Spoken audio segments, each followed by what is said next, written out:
Good morning, everybody. Good morning, Rabbi. This week's parsha is Parshas Vayeira, and in this week's parsha discusses the great investment that Avram had in shearing, teaching, educating, spending time to give everybody the wisdom and the understanding and the knowledge that Hashem is the one that runs the show.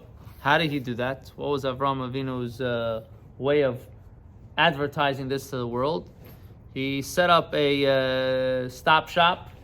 He had a place that everybody would come by. All the travelers, he would offer them food and drink.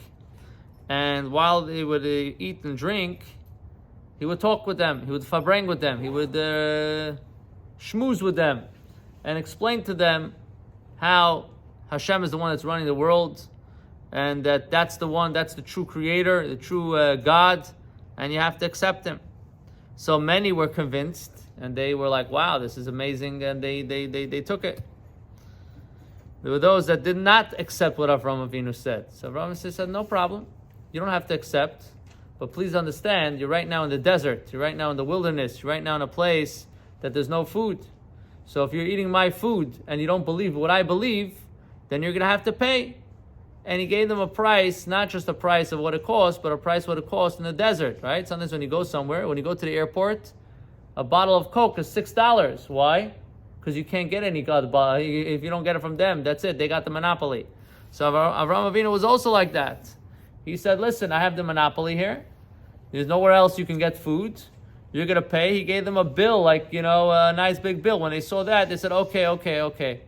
We will accept, and we will say, Baruch Shachana Mishaloi, blesses God that we ate from His meal. It's His. If it's His, then you're not going to charge us. If we don't believe in Hashem, then you're going to charge us.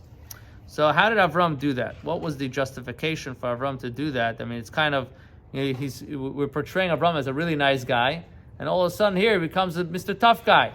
You don't listen to what I'm saying. I'm going to charge you now to the sky. So the explanation is like this. Avram Avinu operated from the level of chesed, of kindness. But in kindness itself, there's also tough love. There's also something called tough love.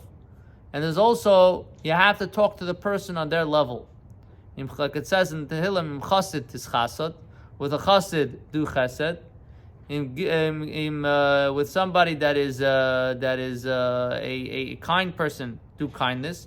Im gvar tamim titamim, someone that's tough, be with him straightforward, the way someone that is tough. And somebody that is all around, you should be with him all around. So Avram Avinu basically was telling these people, listen, if you don't want to accept, then you're not being nice either, because you're not accepting the one that is giving you life and the one that is creating you. In that case, I'm also not going to be nice to you. I'm going to talk to you your language. The only way you understand what I'm telling you is tough love. So I'm going to talk to you midah keneged midah, measure for measure. If you are not accepting what the true reality is, and you're not saying thank you to Hashem, then I'm going to charge you for every single thing, just like you don't want to pay up to Hashem. So this is something, in a sense, that Avram Avinu went down all the way to this person's level to be able to do that. Now, that's one thing of chesed. Another thing of chesed is Avram was a very intellectual person. And a person that's an intellectual, deep thinker, to him to do these things is like Mesiras Nefesh, because he really wants to sit in that world of intellect. He wants to sit in that world of seichel, of understanding, of wisdom, and he doesn't want to even waste his time talking to people.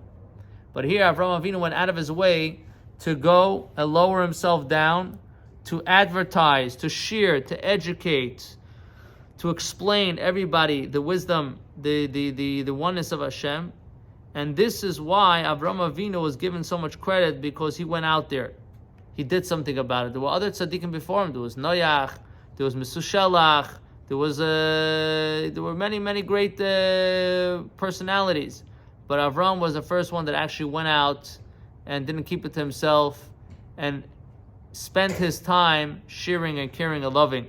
Shem Shalom, we should be inspired. We should realize that every one of us, we have inside of us Avram, Yitzchak, and Yaakov, and we have to be able to share that light and be able to give up from our time for somebody else, and with this we'll be zeicha to the ultimate revelation of the coming of Mashiach b'karev mamish. Amen.